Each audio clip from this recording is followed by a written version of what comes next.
Hello students. आज की जो अपनी क्लास होगी वो त्वरक की अवधारणा पर होगी, कंसेप्ट ऑफ एक्सीलेटर पे होगी। इससे पहले वाली जो क्लास थी अपनी गुणक की अवधारणा पे थी, उससे मिलती जुलती है त्वरक की अवधारणा भी, और इनके जो बेसिक्स है वो हमें समझने होंगे। चलो स्टार्ट करते हैं। तो अपनी जो क्लास है उसमें सबसे पहले हम अध्ययन करेंगे कि त्वरक क्या है और ये किस प्रकार से काम करता है।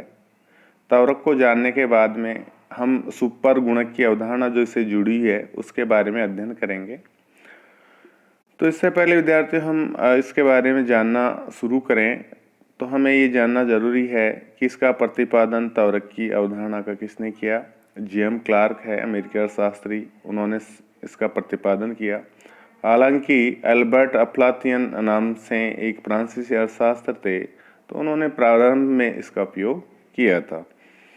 अब मैं आपसे जो एक क्वेश्चन और पूछूंगा कि गुणक की अवधारणा का प्रतिपादन किसने किया था सर्वप्रथम। इसका जवाब आप कमेंट बॉक्स में देंगे, क्योंकि हम भी जो पिछली क्लास में ही आपको इसके बारे में बताया था। तो सबसे पहले हम देखेंगे त्वरक क्या है।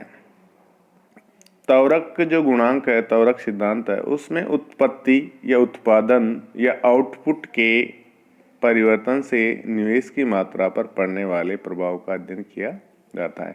विद्यार्थियों, जब हम गुणक की अवधारणा पढ़ रहे थे तो उसमें ये हमने किया था कि निवेश में परिवर्तन से आय की मात्रा पर क्या प्रभाव पड़ता है, इसको गुणक बताता है।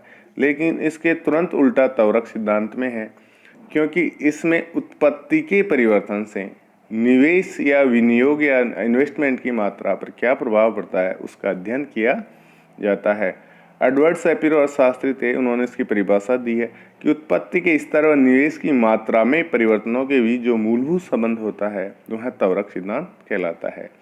इस परिभाषा के अनुसार त्वरक द्वारा उत्पत्ति की मात्रा का बदलने का प्रभाव, यानी उत्पादन की मात्रा परिवर्तित हो रही है, उसका प्रभाव पूंजीगत माल या निवेश की मात्रा पर देखा जाता है। इसलिए त्वरक को पूंजी उत्पत्ति या कैपिटल आउटपुट रेशियो भी कहा जाता है। ये पूछ लेते हैं कि त्वरक का अन्य नाम क्या है, तो ये आपके ध्यान में होना जरूरी है। मान लीजिए हम पूंजी उत्पत्ति अनुपात या त्वरक को W से सूचित करें, पूंजी का स्टॉक को K से, निवेश को I से या डेल K से तथा उत्पत्ति की मात्रा को Y से सूचित करते हैं, तो हमारा जो समीकरण इस प्रकार से प्राप्त होगा। K यानी पूंजी का स्टॉक या जिसे हम निवेश कहेंगे वो किसके बराबर होगा कि Y, और जो W यहाँ पर लिखा हुआ है ये जो त्वरक को बता रहा है, अगर त्वरक को I से गुणा कर दिया जाए तो निवेश की मात्रा का हमें मालूम चल जाएगा। अगला जो समीकरण है डेल के, यानी निवेश में परिवर्तन या जो निवेश है वो किसके बराबर होगा, त्वरक को आय में परिवर्तन करने से गुणा करने के बराबर होगा। यानी सीधा सा इसका अर्थ ये है विद्यार्थियों कि आय में परिवर्तन से, किसमें, आय में परिवर्तन से निवेश में क्या परिवर्तन होता है इसके बारे में हमें त्वरक या W से पता चलता है। यदि पूंजी उत्पत्ति अनुपात मान लीजिए 2:1 है, इसका तात्पर्य यह है कि एक इकाई उत्पादन के लिए हमें पूंजी की 2 मात्रा आवश्यक होती है, तो त्वरक 2 माना जाएगा। ऊपर के 2 संबंधों के अनुसार W या त्वरक किसके बराबर होगा, K/Y। K/Y यानी Y यानी आय का स्तर, K यानी निवेश का स्तर। इसको और हम जानना चाहें तो डेल Y यानी आय में परिवर्तन से निवेश में क्या परिवर्तन होता है उसको जो बताता है वो त्वरक बताता है, और ये त्वरक का फॉर्मूला है। विद्यार्थियों, अब हम पढ़ेंगे सुपर गुणक की अवधारणा। सुपर गुणक कुरियारा, सैमुअलसन, हिक्स जैसे अन्य लेखकों ने सुपर गुणक की अवधारणाओं का अपनी रचनाओं में उपयोग किया है। अब सुपर गुणक में गुणक और त्वरक दोनों की जो परस्पर क्रिया उसको एक साथ दर्शाया गया है। इसमें स्वचालित निवेश ये बहुत महत्वपूर्ण शब्द है, और संतुलन उत्पत्ति या आय का परस्पर संबंध बतलाया जाता है किसमें, सुपर गुणक में। स्वचालित निवेश, ऑटोनोमस इन्वेस्टमेंट और संतुलित आय यानी बैलेंस्ड आउटपुट, इसके बारे में शब्दों के अर्थ हमें मालूम होना बहुत जरूरी है। ये बताते हैं आपको कि कुल आय को हम निम्न संबंधों की सहायता से स्पष्ट कर सकते हैं। y यानी आई बराबर किसके बराबर, c plus I A plus I P, जहां पर y क्या समग्र आय को बता रहा है, c उपभोग व्यय को या कंजप्शन को बता रहा है, आई ए ये जो बहुत महत्वपूर्ण जो इसके अंदर सेगमेंट है, स्वचालित निवेश यानी ऑटोनोमस इन्वेस्टमेंट, जो स्वचालित होता है, जो न तो आय पर निर्भर करता है न कोई अन्य फैक्टरों पर निर्भर करता है, जो केवल सरकार के व्यक्तिगत निर्णयों पर आधारित होता है। यह स्वचालित होता है, इसके ऊपर किसी से इसको प्रेरणा नहीं मिलती। दूसरा जो इसमें सुपर गुणक में महत्वपूर्ण जो टर्म है वो है प्रेरित निवेश। प्रेरित निवेश या इंड्यूस्ड इन्वेस्टमेंट का तात्पर्य है कि आय के बढ़ने पर ये प्रेरित निवेश भी बढ़ जाता है। इसको किससे प्रेरणा मिल रही इस निवेश को, आय के बढ़ने से, जबकि स्वचालित निवेश का आय के बढ़ने या घटने से कोई संबंध नहीं है। प्रेरित निवेश है वो किसी न किसी प्रकार से आय के बढ़ने से संबंधित होता है। तो ये जो स्वचालित निवेश है और प्रेरित निवेश है, इन दोनों का अंतर जानना आपके लिए बहुत जरूरी है, तभी जाकर आप सुपर गुणक के अवधारणा को क्लियर समझ पाएंगे।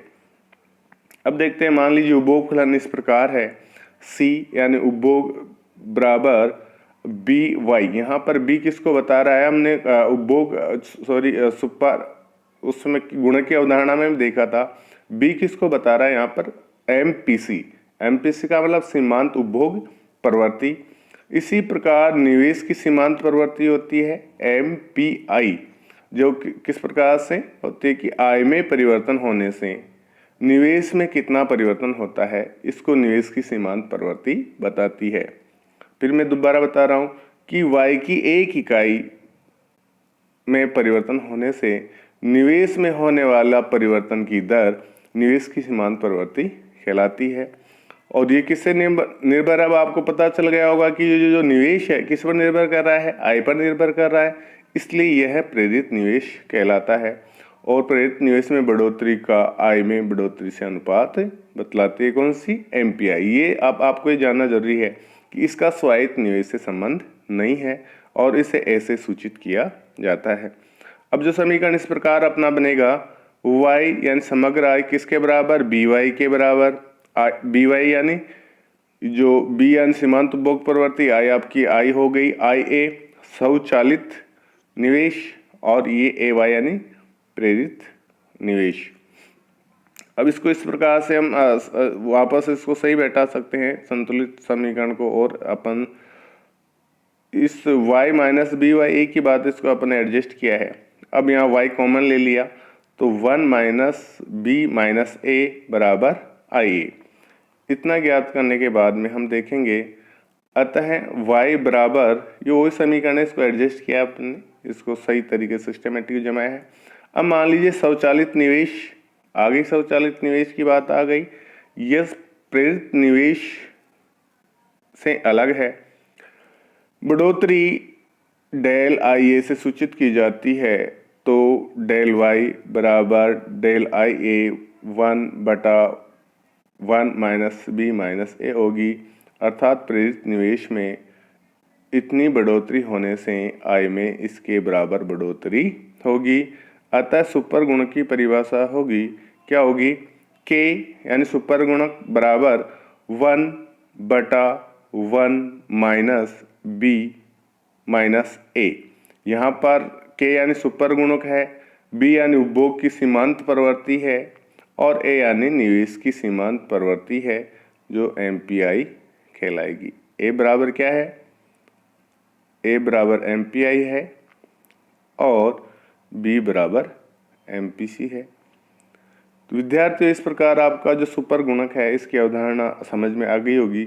एक बार और आप इसे अगर दोबारा देखेंगे वीडियो को तो और अच्छी तरह आपकी समझ में आएगी, क्योंकि आप बिगिनर्स बच्चे हैं। इससे पहले अगर आपने और पिछली कक्षाओं में अगर आपने नहीं पढ़ा होगा इसके बारे में, तो इसे एक बार में समझना आसान नहीं है। तो आप एक बार इस वीडियो को दोबारा देखें, लाइक करें अपने जो कॉलेज का चैनल है उसको सब्सक्राइब करें और शेयर करें ताकि हमको भी इससे प्रेरणा मिलती रहे। Thank you students.